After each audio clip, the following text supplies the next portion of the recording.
ಸಂತೋಷ್ ಹೆಗಡೆ ಅವರಿಗೆ, ಪರಿಮಳ ಪ್ರಶಸ್ತಿ ವಿಜೇತರಾದ ಎಲ್ಲ ಶ್ರೇಷ್ಠರಿಗೂ, ಪರಿಮಳ ಗೆಳೆಯರ ಬಳಗ ಜಯಸಿಂಹ ಅವರಿಗೆ, ನಿಮ್ಮ ತಂಡದವರಿಗೆ, ನಿಮ್ಮೆಲ್ಲರಿಗೂ, ಪ್ರತಿಯೊಬ್ಬರಿಗೂ ಒಬ್ಬೊಬ್ಬರಿಗೂ ಈ ನಿಮ್ಮ ರಮೇಶಿನ ಪ್ರೀತಿಯ ಸಿಹಿ ನಮಸ್ಕಾರಗಳು. ಇಲ್ಲಿಂದ ಒಂದು 100 ಹೆಜ್ಜೆ ಬಲಕ್ಕೆ ಹೋದ್ರೆ ನ್ಯಾಷನಲ್ ಹೈಸ್ಕೂಲ್, ನಾನು ಅಲ್ಲೇ ಓದಿದ್ದು. ನಮ್ಮ ಬಯಾಲಜಿ ಟೀಚರ್ ಇದ್ರು HGR ಅಂತ.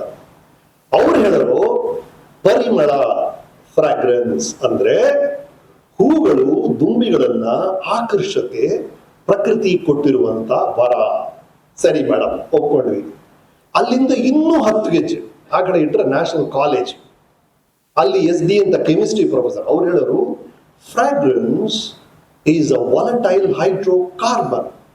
Aldehydes, ketones make fragrances. It's just a molecule. ಪರಿಮಳ ಅನ್ನೋದು ಮಾಲಿಕ್ಯೂಲ್ ಅಂತ ಹೇಳಿ ಸ್ವಲ್ಪ ಕನ್ಫ್ಯೂಸ್ ಆಯ್ತು. ಅದ ಅಂತ. ಇದು ಕರೆಕ್ಟ್ ಡೆಫಿನೇಷನ್ ಸಿಕ್ಕಿದ್ದು ನಾನು 4 ವಯಸ್ಸಿದ್ದಾಗ ನಮ್ಮ ಅಜ್ಜಿ ಮನೆಗೆ ಹೋಗ್ತಾ ಇದ್ವಿ ಸಮ್ಮರ್ ಹಾಲಿಡೇಸ್ ಅಲ್ಲಿ. ಅಜ್ಜಿ ಮನೆ ಟ್ರೈನ್ ತರ ಉದ್ದಕ್ಕಿರೋದು. ಅಜ್ಜಿ ಮನೆ ಹೊರಗಡೆ ನಾವು ಕ್ರಿಕೆಟ್ ಆಡೋದು. ನಮ್ಮ ಹತ್ರ ಕ್ರಿಕೆಟ್ ಬ್ಯಾಟ ಇಲ್ಲ, ಒಂದು ಹೊಡೆದೋಗಿರೋ ಹಾಲಿಗೆ, ಅದೇ ನಮ್ಮ ಬ್ಯಾಟ್, ಅದ್ರಲ್ಲಿ ಆಡ್ತಾ ಇದ್ವಿ. ಆಡ್ತಿರ್ಬೇಕಾದ್ರೆ ಅಜ್ಜಿಯಲ್ಲಿ ಸಂಡಿಗೆ, ಬೋಂಡ, ಬಜ್ಜಿ ಏನೋ ಮಾಡೋರು. ಆ ಸ್ಮೆಲ್ ಬಂದು ನಮಗೆ ತಾಕೋದು. ಬ್ಯಾಟ್ ಎಲ್ಲ ಬಿಸಾಕ್ಬಿಟ್ಟು ಓಡೋಗೋದು. ಅಜ್ಜ ತಡಿಯೋರು, ಏಯ್ ಎಲ್ಲೋಗ್ತಾ ಇದೆಯಾ, ಅಜ್ಜಿ ಏನೋ ಮಾಡ್ತಾ ಇದ್ರು. ಹೆಂಗ್ ಗೊತ್ತು? ಸ್ಮೆಲ್ ತಾಕ್ತು. ಏನು ಮೈಕಲ್ ಅನೌನ್ಸ್ ಮಾಡಿದ್ರ? ಇಲ್ಲ. ಅಲ್ಲಿ ಹೊರಗಡೆ ಬೋರ್ಡ್ ಹಾಕಿದಾರೆ? ಇಲ್ಲ. ಮತ್ತೆ ಸ್ಮೆಲ್ ತಾಕ್ತು.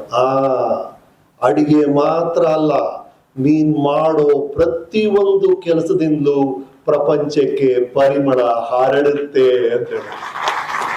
ನೀವು ಮಾಡುವಂತ ಪ್ರತಿಯೊಂದು ಕೆಲಸ, ನೀವಾಡುವಂತ ಪ್ರತಿಯೊಂದು ಮಾತು, ನಿಮ್ಮ ಪ್ರತಿಯೊಂದು ಹಾವ ಭಾವ ನಿಮಗೇ ಗೊತ್ತಿಲ್ಲದೆ ನಿಮ್ಮಿಂದ ಬ್ರಾಡ್ಕಾಸ್ಟ್ ಆಗ್ತಿರುತ್ತೆ ಪ್ರಪಂಚಕ್ಕೆ. ಅದು ಪರಿಮಳ. ಅದನ್ನ ಕೊನೆಗೆ ನಿಮ್ಮ ಕ್ಯಾರೆಕ್ಟರ್ ಅಂತ ಪ್ರಪಂಚ ಹೇಳುತ್ತೆ. ಹಾಗಾಗಿ ಈ ಶ್ರೇಷ್ಠರು ಎಲ್ಲರೂ ನೀವು ಮಾಡಿರುವಂತ ಕೆಲಸಕ್ಕೆ ಮೆಚ್ಚಿ ಇವತ್ತು ಪರಿಮಳ ಪ್ರಶಸ್ತಿಯನ್ನ ನೀಡಿದ್ದಾರೆ. ನಿಮ್ಮೆಲ್ಲರೂ ಅಭಿನಂದನೆಗಳು. ನಿಮ್ ಜೊತೆ ನನ್ನನ್ನು ಸೇರಿಸಿದ್ದಾರೆ. Thank you for that. So ನನಗೆ ಈ ಚಿತ್ರರಂಗದ ಕ್ಷೇತ್ರ ಕೊಟ್ಟಿದ್ದಾರೆ. ಸೊ ಇದೆಲ್ಲ ಹೇಗಾಯ್ತು ಅಂತ ಯೋಚನೆ ಮಾಡಿದ್ರೆ ಯಾರಿಗೆ ಥ್ಯಾಂಕ್ಸ್ ಹೇಳಬೇಕು? ಮೊದಲನೇದಾಗಿ ಇಡೀ ಚಿತ್ರರಂಗ.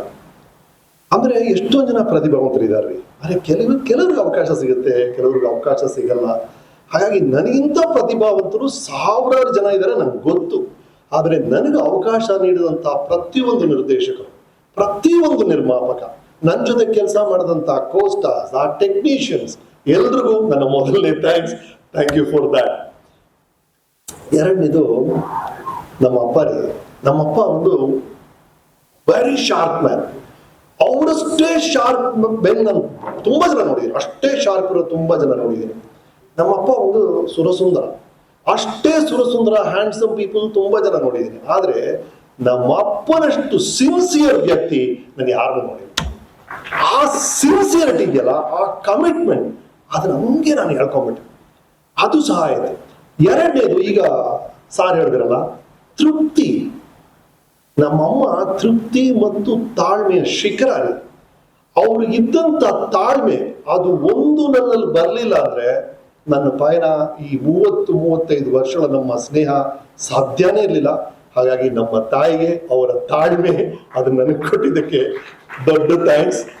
ಮೂರನೇದು, ಈ ಕಡೆ ರೈಟ್ ಹೇಳುತ್ತಲ್ಲ 100 ಹೆಜ್ಜೆ, ಈ ಕಡೆ ಲೆಫ್ಟ್ ಒಂದು 100 ಹೆಜ್ಜೆ ಇಟ್ರೆ ಚಾಮರಾಜಪೇಟೆ 4th ಕ್ರಾಸ್, ಅಲ್ಲೊಂದು ಸುಂದರಿ ಇದ್ಲು, ಅರ್ಚನಾ ಅಂತ. ಅವರು ನಾನು ಭೇಟಿಯಾದ್ವಿ, ಅವ್ರನ್ನ ಪ್ರೀತಿಸಕ್ ಶುರು ಮಾಡಿದೆ. ಈಗ ನನ್ನ ಶ್ರೀಮತಿ ಆಗಿದ್ದಾರೆ. ನಮ್ಮ ಮನೆಯಲ್ಲಿ ಒಂದು ನೆಮ್ಮದಿ ಇದೆ ರೀ. ನಿಜವಾಗ್ಲೂ ಹೇಳ್ತೀನಿ, ಆ ಮನೆಯಲ್ಲಿ ನೆಮ್ಮದಿ ಇರ್ಬೇಕು ಸರ್. ಈ ಮನೆಯಲ್ಲಿ ನೆಮ್ಮದಿ ಅಂತಿದೆಯಲ್ಲ, ಅದು ಮಲ್ಟಿಪ್ಲಿಕೇಶನ್ ಫ್ಯಾಕ್ಟರ್. ಅದು ನಿಮಗೆ 10 ರೂಪಾಯಿ ಸಂಪಾದಿಸೋ ಅರ್ಹತೆ ಇದೆ ಅಂದ್ರೆ, ಮನೆಯಲ್ಲಿ ನೆಮ್ಮದಿ ಇದ್ರೆ ನೀವು 1000 ರೂಪಾಯಿ ಸಂಪಾದಿಸ್ತೀರ. 1000 ರೂಪಾಯಿ ಸಂಪಾದಿಸೋ ಅರ್ಹತೆ ಇದೆ ಅಂದ್ರೆ ನೀವು 1800, 1 ಲಕ್ಷ ರೂಪಾಯಿ ಸಂಪಾದಿಸ್ತೀರಾ. 1 ಲಕ್ಷ ರೂಪಾಯಿ ಸಂಪಾದಿಸುವಂತ ಕೆಪಾಸಿಟಿ ಇದೆ ಅಂದ್ರೆ, ಮನೆಯಲ್ಲಿ ನೆಮ್ಮದಿ ಇದ್ರೆ ಕೋಟ್ಯಾಂತರ ರೂಪಾಯಿ ನೀವು ಗಳಿಸ್ತೀರಾ. ಎಲ್ಲದಕ್ಕೂ ಕಾರಣ ಮನೆಯಲ್ಲಿ ನೆಮ್ಮದಿ ಇರಬೇಕು. ಅದಕ್ಕೆ ನನ್ನ ಚಿತ್ರದಲ್ಲಿ ಒಂದು ಹಾಡಿತ್ತು, 3ನೇ ಚಿತ್ರ, ಮನೆಯೇ ಮಂತ್ರಾಲಯ, ಮನಸ್ಸೇ ದೇವಾಲಯ ಅಂತ. ಅದೇ ಹಾಗಾಗಿ ಆ ನೆಮ್ಮದಿಗೆ ಕಾರಣಕರ್ತರಾದ ನನ್ನ ಶ್ರೀಮತಿಯವರು, ನನ್ನ ವೀಕೆಂಡ್ ವಿತ್ ರಮೇಶ್ ಶೋ ಅಲ್ಲಿ ಸಾರ್ ಬಂದಿದ್ದಾರೆ, ಅವ್ರ ಕತೆ ಕೇಳಿದ್ರಿ. 100 ಜನ ಸಾಧಕರು ಬಂದಿರಲ್ಲ, ಅವರೆಲ್ಲರೂ ಹೇಳಿರೋದು ನಿಮ್ಮ ಕೊಡುಗೆನು ಲೈಫ್ ಅಂದ್ರೆ ಮ್ಯಾಕ್ಸಿಮಮ್ ಜನ ಹೇಳಿರೋದು, ನನ್ನ ಹೆಂಡತಿಗೆ ಕೊಡ್ಬೇಕಾಗಿರುವಂತ ಸಮಯ ಮಣ್ಣನೆ ನಾನು ಕೊಟ್ಟಿಲ್ಲ ಅಂತಾನೆ ಎಲ್ಲರೂ ಹೇಳಿರೋದು. ಹಾಗಾಗಿ ಇಲ್ಲಿರುವಂತ ಎಲ್ಲಾ ಶ್ರೀಮತಿಗಳಿಗೆ ಐ ಆಮ್ ಶೂರ್ ಎಲ್ಲರೂ ಶ್ರೇಷ್ಠರು ಅದನ್ನು ಒಪ್ತಾರೆ. ಅವ್ರ ಹಿಂದೆ ಅಪಾರವಾದಂತ ಒಂದು ಶಕ್ತಿ ಇರುತ್ತೆ, ಅವರಿಗೆ ಧನ್ಯವಾದಗಳು. ಹಾಗಾಗಿ ನನಗೆ ಇಷ್ಟು 30-35 ವರ್ಷ ಕಾಲ ಈ ಪಯಣಕ್ಕೆ ಕಾರಣ ಸರ್, ಚಿಕ್ಕ ವಯಸ್ಸಿಂದ ಸಂತೆಗೆ ಹೋಗ್ತಾ ಇರ್ತೀವಿ, ಅದು ಎಲ್ಲಾ ಕಡೆ ಎಲ್ಲಿ ಕಳೆದೋಗ್ತೀವಿ ಒಂದು ಭಯ. ಆದ್ರೆ ಅಪ್ಪನ ಬೆರಳಿಟ್ಕೊಂಡ್ಬಿಟ್ರೆ ಏನೋ ಒಂದು ಸೇಫ್ಟಿ, ಅವ್ರು ಕರ್ಕೊಂಡು ಹೋಗ್ಬಿಡ್ತಾರೆ ಅಂತ. ಆತರ ನಿಮ್ ಬೆರಳು ಇಟ್ಕೊಂಡ್ಬಿಟ್ಟಿದೀರ ಅಷ್ಟೇ, ನೀವು ಕರ್ಕೊಂಡು ಹೋಗ್ತಾ ಇದ್ದೀರಾ. ಈ ಒಂದು 30 ವರ್ಷದ ಈ ಪಯಣಕ್ಕೆ ಕಾರಣ ನೀವು, ನನ್ನ ಆಡಿಯನ್ಸ್. ಹಾಗಾಗಿ ನಿಮ್ಮೆಲ್ಲರಿಗೂ, ಪ್ರತಿಯೊಬ್ಬರಿಗೂ thank you so much, thank you so much, thank you so much. ಇದು ಬಂದು ಈ ಪರಿಮಳ ಪ್ರಶಸ್ತಿ ಪಾರ್ಟ್ 2. ಇದೇ ಪರಿಮಳ ಪ್ರಶಸ್ತಿ ನನಗೆ ಮಂತ್ರಾಲಯದಲ್ಲಿ ಮೊನ್ನೆ ಕರೆದು ಕೊಟ್ಟಿದ್ರು. ಆಗ ಅನ್ಸಿದ್ ನನಗೆ, ಅಲ್ಲಿ ಹೋದರೆ ಅಲ್ಲಿರುವಂತಹ ಜನಸಾಗರ ನೋಡಿದಾಗ ನಾನು ಅನ್ಸಿದ್ದು, ಒಂದು ಕ್ಷೇತ್ರಕ್ಕೆ ಇಷ್ಟು ಡಿ.ವಿ.ಜಿ ಅದ್ಭುತವಾಗಿ ಹೇಳ್ತಾರೆ, ಮಹಿಮೆ ಮನಸೋ ತಡೆ ಅಂತ. ನೆಪೋಲಿಯನ್ ಅಂತ ಒಂದು ಅಷ್ಟು ದೊಡ್ಡ ವರ್ಲ್ಡ್ ಕಾನ್ಕರರ್, ಇಡೀ ಪ್ರಪಂಚವನ್ನೇ ಆಳ್ಬಿಟ್ಟ. ಆದ್ರೆ ಅವನ ಕೊರಗೇನು ಅಂದ್ರೆ ಜೋಸಫಿನನ್ನ ಪ್ರೀತಿಸ್ತಾ ಇದ್ದ, ಜೋಸಫಿನ್ ನೆಪೋಲಿಯನ್ ಪ್ರೀತಿಸ್ತಾ ಇದ್ದು. ಆದ್ರೆ ನೆಪೋಲಿಯನ್ ದೂರ ಇದ್ದಾಗ ಇನ್ನು ಯಾರ ಜೊತೆ ಸಂಬಂಧ ಬೆಳೆಸ್ಬಿಡೋ.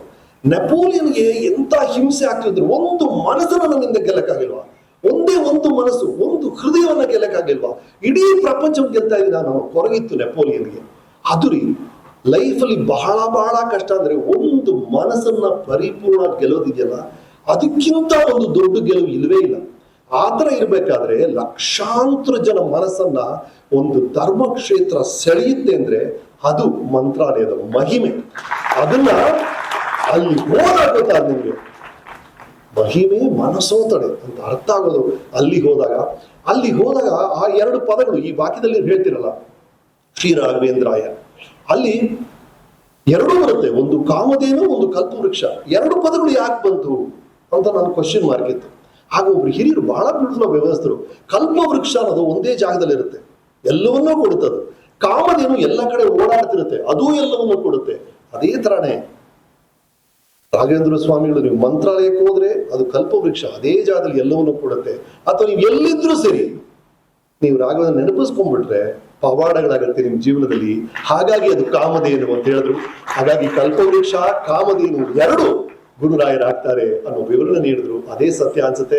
ಅವರ ಅನುಗ್ರಹದಲ್ಲಿ ಇವತ್ತು ಎಲ್ಲಾ ಶ್ರೇಷ್ಠರಿಗೂ ನನಗೂ ಈ ಪರಿಮಳ ಪ್ರಶಸ್ತಿಯನ್ನ ನೀಡಿದಿರಿ. ನಿಮ್ಮೆಲ್ರಿಗೂ ಜಯಸಿಂಹ ಅವರೇ, ನಿಮ್ಮ ಈ ಗ್ರಂಥಕ್ಕೆ ಶುಭವಾಗ್ಲಿ. ನಿಮ್ಮೆಲ್ರಿಗೂ ಮತ್ತೊಮ್ಮೆ ಧನ್ಯವಾದಗಳು. Thank you so much, thank you so much, thank you so much. Ramesh ಅವರಿಂದ ಮೋಟಿವೇಶನಲ್ ಸ್ಪೀಕರ್ ಅಂತ ಹೇಳಿದ್ದು ಅನುಭವ ಬಂತಲ್ವಾ?